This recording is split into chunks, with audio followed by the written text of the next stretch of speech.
There's speed, a blinding glare, a car crash, the pain. Then you die. As the Canadian Civil War closed the Mexican border. The same nightmare. The same day. What's happening? That blue racer. Maybe he has the answers.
It's all you need. Get your ass from here. It's all I see. Come along with me. That's all you need. Get your ass from here.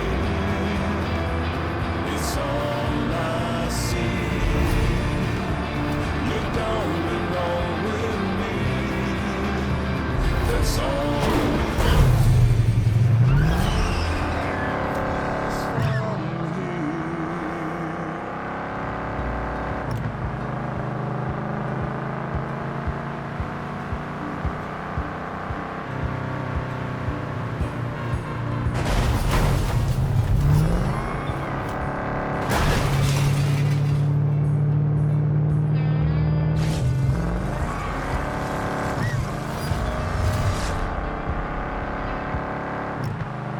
It's all I see. You don't belong with me. That's all you need. Get your ass from me. It's all I see. You don't belong with me. That's all you need. Get your ass from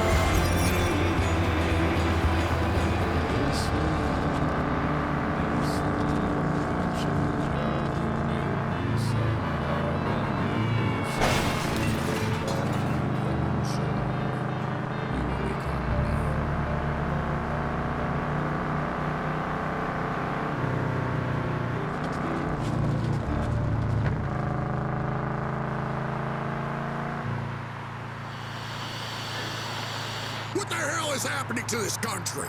Have the liberals really thrown the United States into such disarray that all it takes to paralyze the city of 5 million is one deranged driver?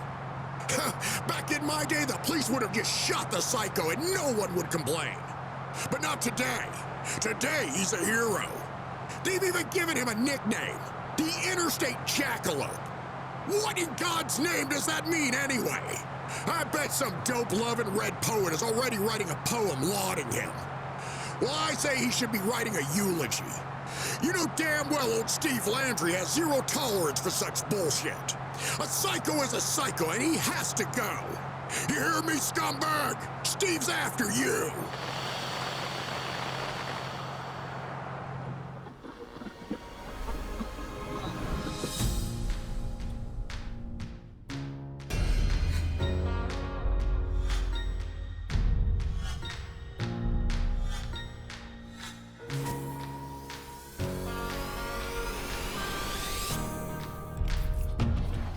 The Interstate Jackalope, on the road once again. On your own as always.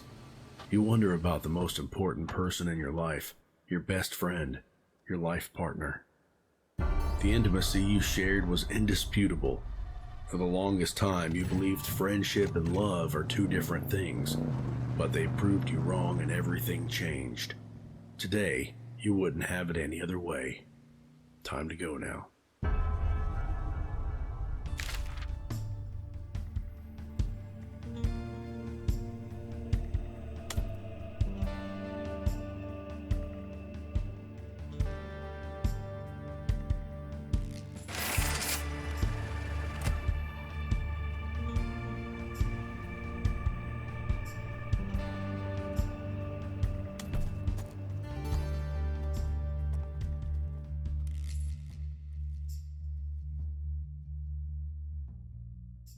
You stop to buy some water, and just as you're leaving the grocery store, an older woman accosts you. She says she knows your future and she can reveal it for a mere few dollars. Or you could just buy an apple. You're not one to believe in prophecies, destiny, and whatnot, but you believe in food, so you buy an apple. Here you go, you cheapskate. What? It ain't poisoned. Promise.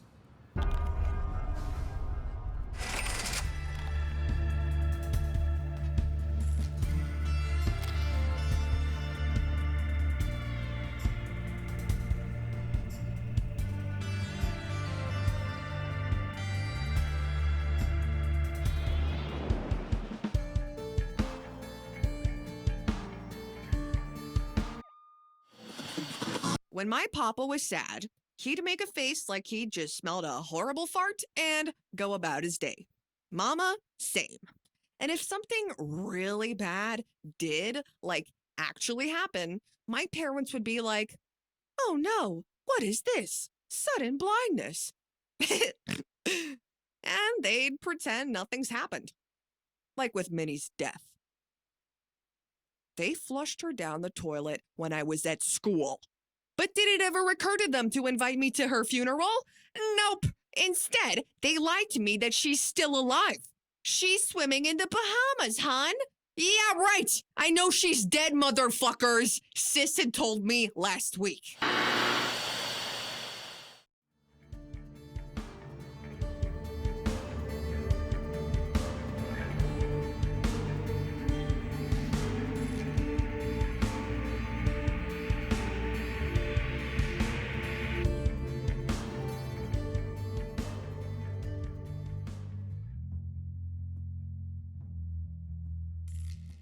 A man walking on the side of the road is dressed in a worn uniform.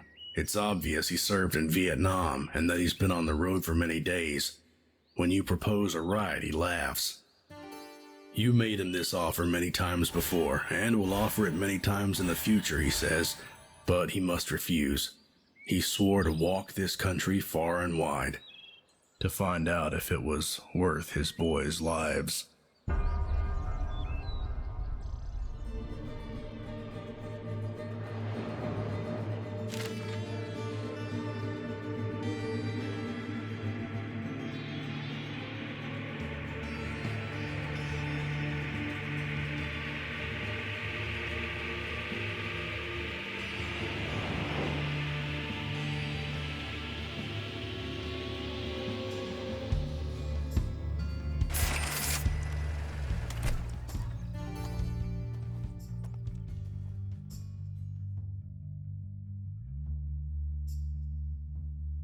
You stopped by for a sip of soda.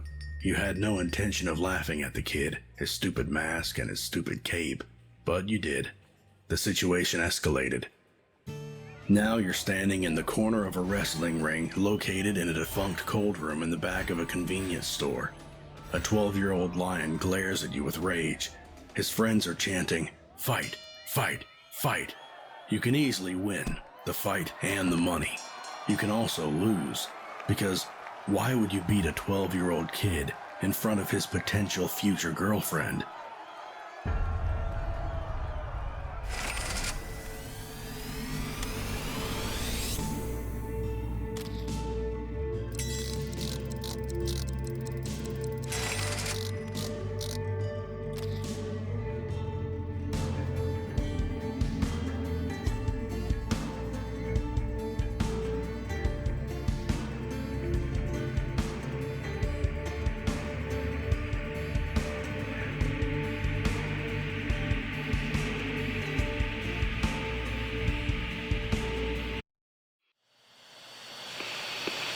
God, Chirpy. I was just thinking about that wedding I went to a while back, Mark and Alyssa's.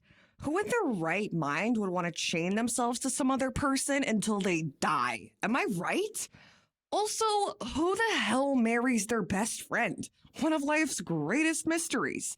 Like, your best friend is a person who, I don't know, heard you burp out the whole Beethoven symphony, saw you puke your guts out in a club toilet, and well, it's not a pretty fucking sight, or sexy, or romantic. Nah, a best friend is a best friend. Girlfriend material is girlfriend material. You agree, Chirpy, don't you? Of course you do.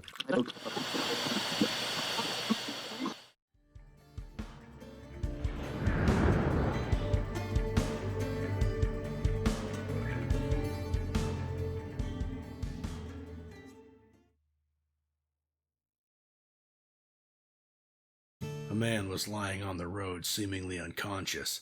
You stopped to help, but it was a trap. "Give me your money, motherfucker," the guy yells, waving a baseball bat around. "Right now! Nixter, get your ass up! Enough with the drama!" Damn meth heads. And just like that, the bluffer isn't bluffing anymore. Now he really is sick. The guy who threatened you now begs for help. He'll give you their daily haul. "The hospital, please," he chokes out. "I think he's dying." The baseball bat drops to the ground. It'd be easy to give them a taste of their own medicine.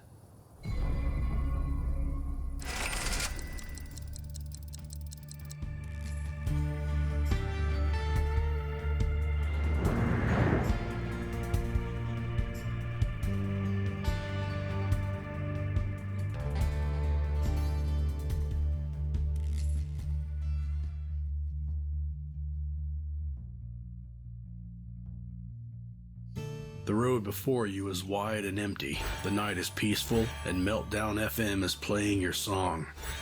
The car basically drives itself. You look to the right to discover you've been speeding alongside the falling stars. Weird season for Perseids. You hit the gas and start racing them, thinking about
Welcome. Gather your friends and family, get your children.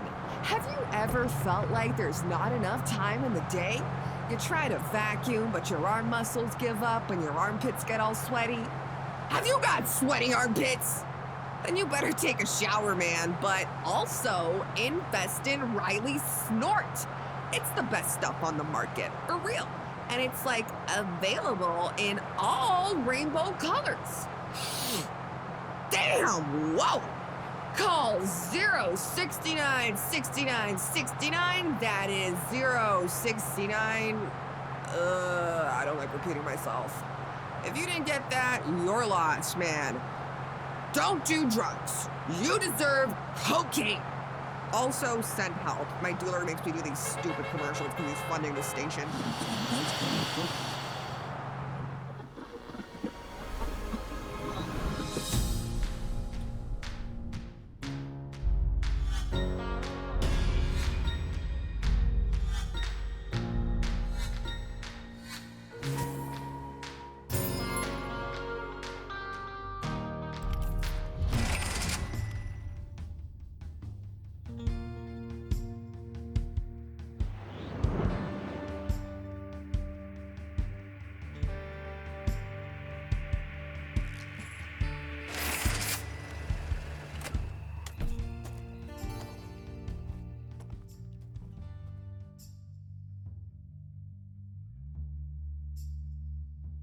Bumping into these punks makes you think going out for an evening beer to the cheapest bar around was not the smartest idea you've ever had.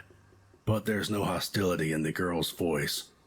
You're not from around here, are ya? She smiles and offers you a joint. The next couple of hours are a blur. Alcohol, laughter, pills, and a wild rush, accompanied by the roar of wind and sirens. When it's all over, a pocket full of coins softens the headache.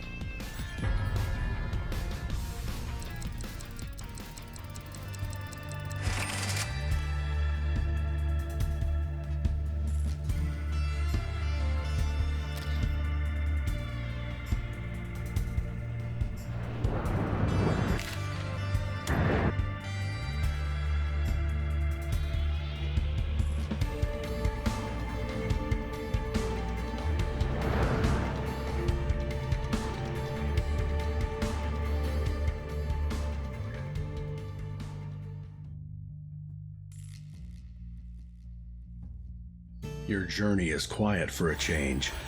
The road ahead is clear of any dangers. The weather is nice. You can forget your worries and enjoy the ride while listening to the radio broadcasts. Sounds tempting, doesn't it?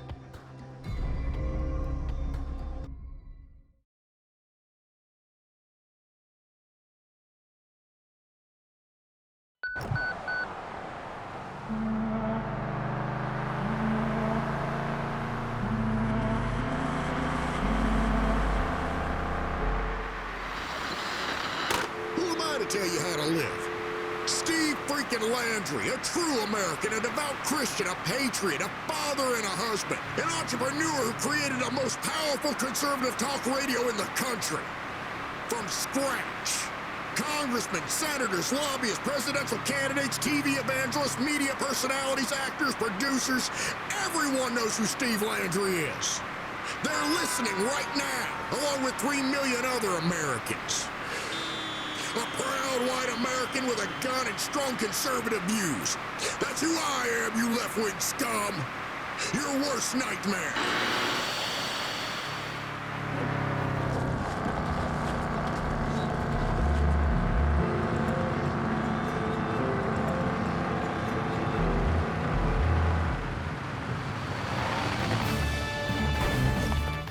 The headquarters of California's KCDQ-FM is still occupied by the famed radio host J.C. Leonard. As previously reported, Leonard has stormed the KCDQ building, locked himself inside the studio, and has been broadcasting a vulgar comedy show called Meltdown FM. Guns were initially reported, but we have not been able to confirm if Leonard has taken hostages or if the police are involved.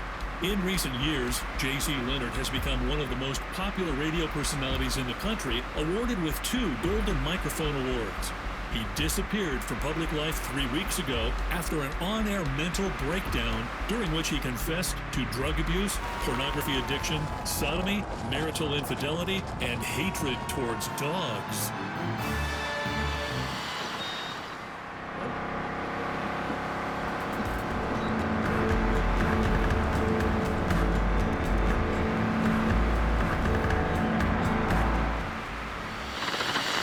Well, actually, the ratings are up, Miranda, so I don't think they'll storm the studio. What if they do? Will they shoot me on the air? Stop worrying. We need to lighten the mood. Let's go back to the amateur wrestling league. So, another dossier. A 12-year-old wrestler from Who Caresville in bumfuck nowhere, nicknamed Tiger Mask, he lost his first fight. Ouch. Got humiliated by that nutty driver from the news. Humiliated. That's what they wrote in the post-fight report. Oh, there's more. The boy gives up wrestling. Tiger Masks no more. Okay, Miranda, you can worry all you want. With heroes like this driver, the country's doomed.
Perseids? Uh-huh, sure, right. It was a damn satellite. One of those new ones, meant to shoot down nuclear missiles. Apparently the only thing they're good at is crashing into the ground. You scour the debris and find something that looks like a storage device, when suddenly this guy appears. Yes, he's working for the Russians, but that doesn't mean he's not a true American patriot. He simply believes in mutual assured destruction. These satellites, if operational, would upset the balance between NATO and the USSR, and that means World War III. So, maybe hand him over the parts and he'll worry about the world peace. You'll be rewarded.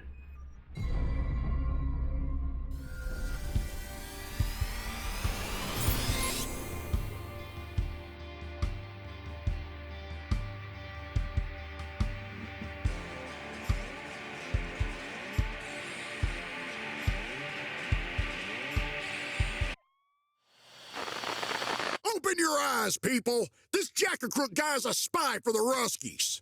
Those are the facts. Why'd he be there that night? Right at the damn impact site? And it wasn't just a regular satellite. Oh no, it was one of them new ones, capable of stopping a goddamn nuclear missile. For all we know, he could be the one who took it down. The police assume he met up with some guy.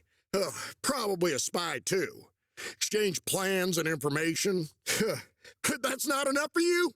He wants to bring down the whole goddamn country. And when he does, you'll all remember old Steve's words. But it's gonna be too darn late.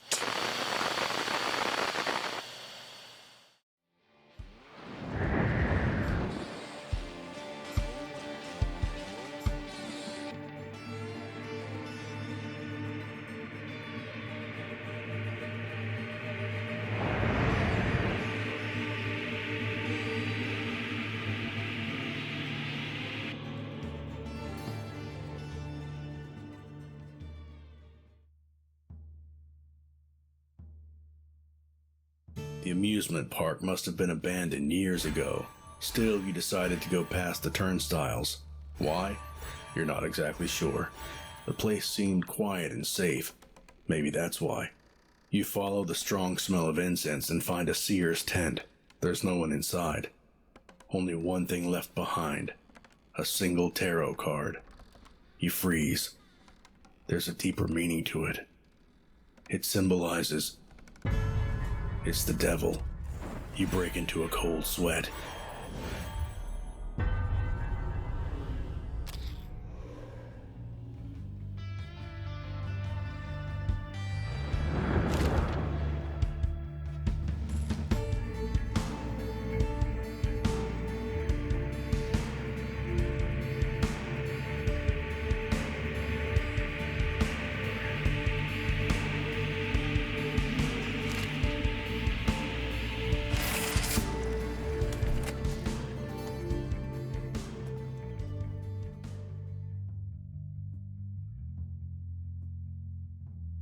"100 years ago, two men dueled on the main street of this town. According to legend, the duel started with guns but ended in a knife fight in rain and mud. They murdered each other. Why? Nobody remembers. Today, their duel became nothing but a commercialized myth sold in patriotic wrapping. A kitschy, easy-to-swallow bedtime story about the good old times. They stage it every day, except for Sundays and federal holidays, just to lure tourists. This town depends on their money."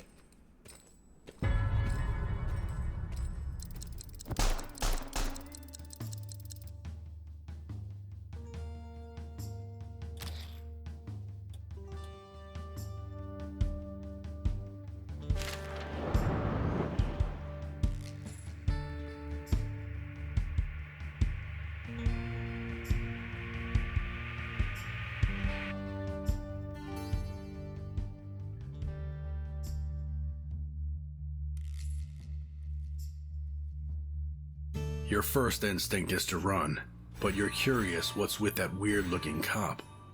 "I don't want to lock you up," he starts. "What I do want is to prove to everyone I'm still the fastest cheetah in the county. One fair race, or I'll make life difficult for you. Win, and I'll tell my guys to ease off your back. Focus. You can win this."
days of the Sweetler Amusement Park are coming to an end, and the townsfolk couldn't be happier. One of the country's largest parks is facing demolition after almost 67 years. The park was shut down 2 years ago after a staggering 15 fires in just 5 years and remained unattended until now. The extreme number of misfortunes led many to believe the park was haunted and put pressure on the park's owner to finally dismantle it. Today, the public's wishes are finally being fulfilled as Sweetler Amusement Park will finally be replaced with modern housing. Dean Spencer, TN Daily.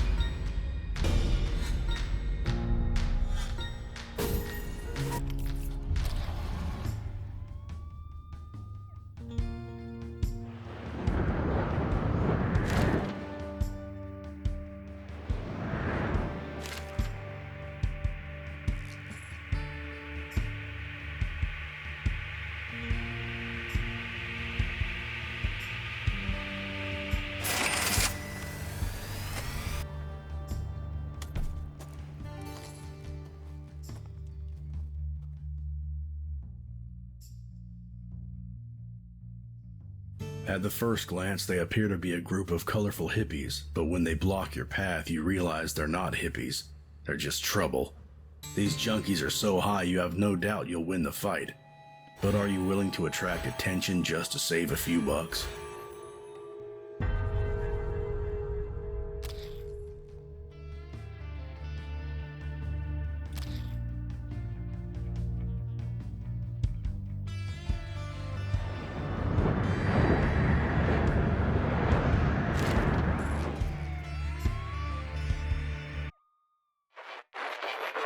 You people see muscle cars as symbols of freedom. I must say I admire the irony. Freedom to do what? Destroy the planet you live on? You've been well aware of what's happening for years. Scientists, activists, and even the ever-charming Jimmy Carter. They all keep warning you, and yet you choose to believe a comfortable lie manufactured by corporate greed. Driving your ridiculous cars, gorging yourselves on all that meat, producing more and more toxic waste. You know you're sentencing your children to a life of poverty and war, but you're too lazy to give up even the simplest luxuries. Sometimes I think I'm not even needed. You're doing all my dirty work for me.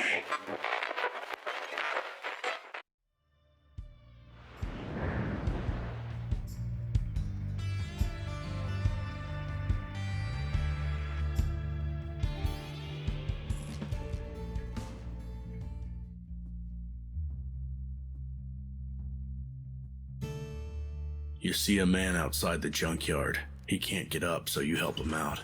He offers you some rice and beans, Nana's recipe. You eat, drink, and talk. Turns out he's a nomad, forever on the move, just like you. But then again, you two couldn't be more different. You're bound for a head-on collision with a wall. He's never in a hurry. That damned leg, he groans. Food you like? He despises. Whatever Naeem hates, you love. It's both bizarre and hilarious. At some point, Naeem shows you his trailer.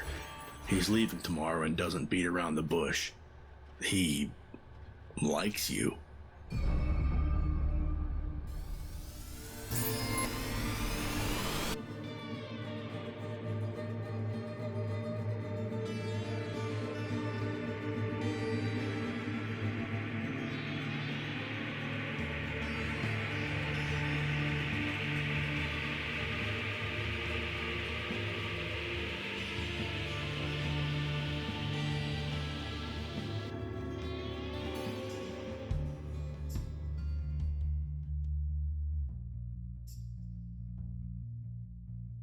The crash must have happened only minutes ago. The driver managed to crawl out of the wreck, barely alive. Now he looks at you in pain. You crouch down next to him. One doesn't have to be a doctor to understand he's dying. He reaches towards you. "Susie," he whispers, coughing up blood. Clearly, he's mistaking you for somebody else. Please, you have to forgive me. You have no clue who Susie is or what he did to her. What you do know is that these are his final moments.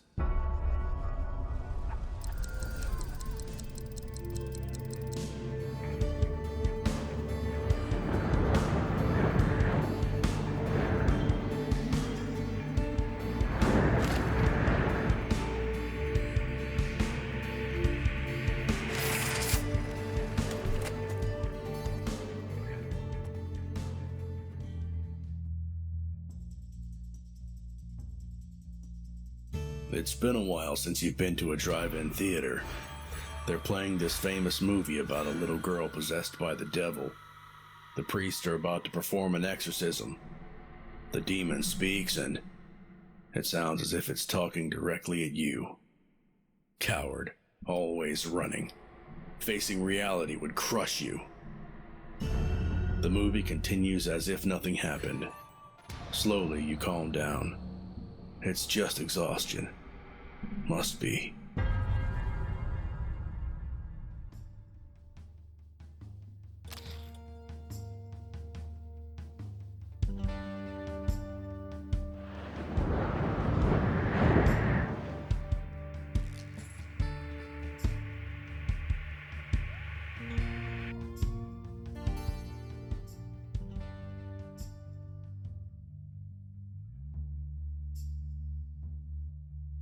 You just had to stop for a minute to admire the view.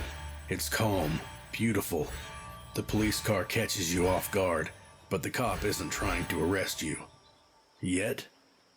I recognize your car, Jackalope. How's the run? Is it everything you wanted? I won't arrest you, Jackalope. I'm tired. If you want to run, then run. You both stand there for some time, then go your separate ways.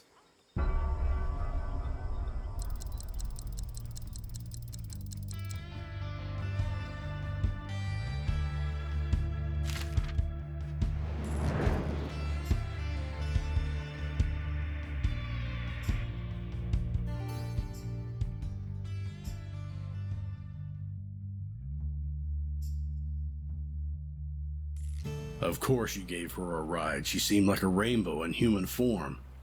Now you're in the middle of a bomb plot orchestrated by some hippie weatherman wannabes, overthrowing the regime by blowing up a U.S. Army career center in the middle of nowhere. It's not like you have no choice. You can bow to Babylon and snitch on her. She'll be arrested and you'll spend a few hours in a jail cell.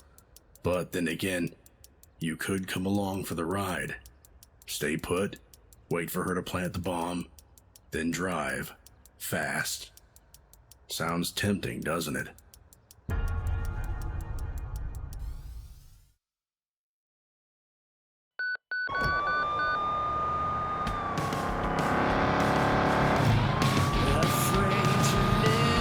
I have a psycho over here who took the road for a racetrack.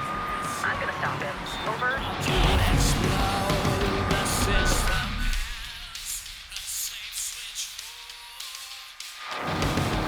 Can you see him? Where the heck did he go?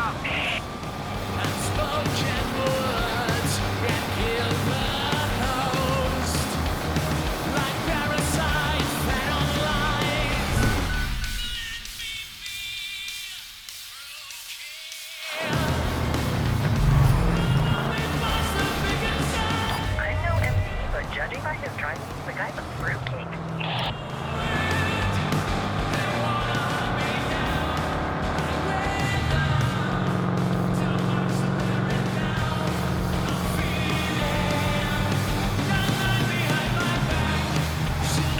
Dispatch, we lost him.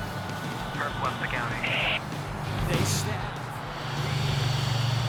People been coming up to me on the streets of our sweet little town, telling me to get my head on straight. That I'm a pathetic woman well past her prime, complaining about her ex in public.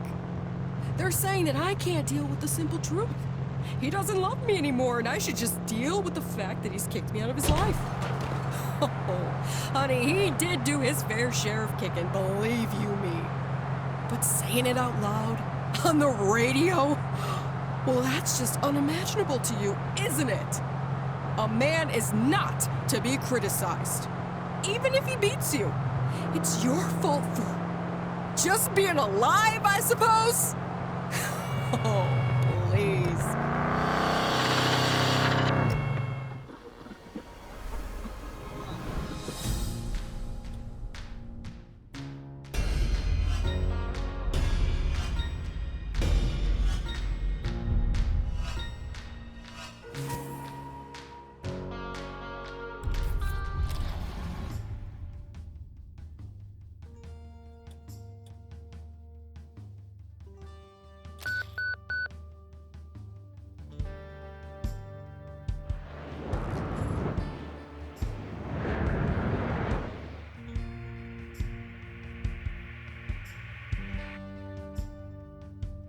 The end of the line.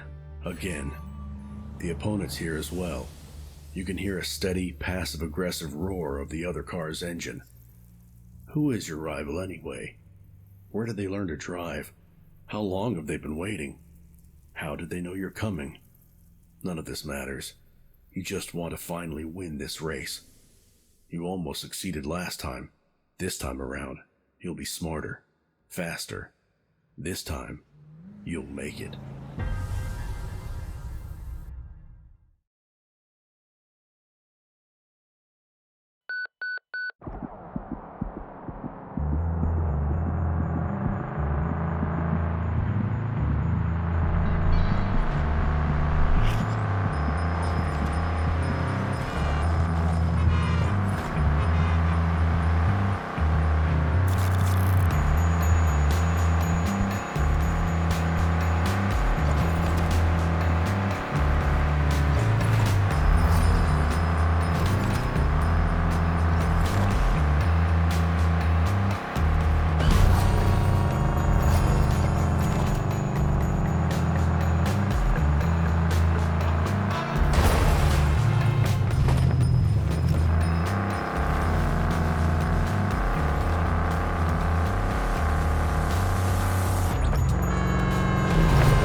Must have been difficult for you watching addiction slowly destroy your family, knowing there was nothing you could do. Is that how you became so good at not winning? Was it experiencing the loss of someone important that taught you how to be such a loser yourself?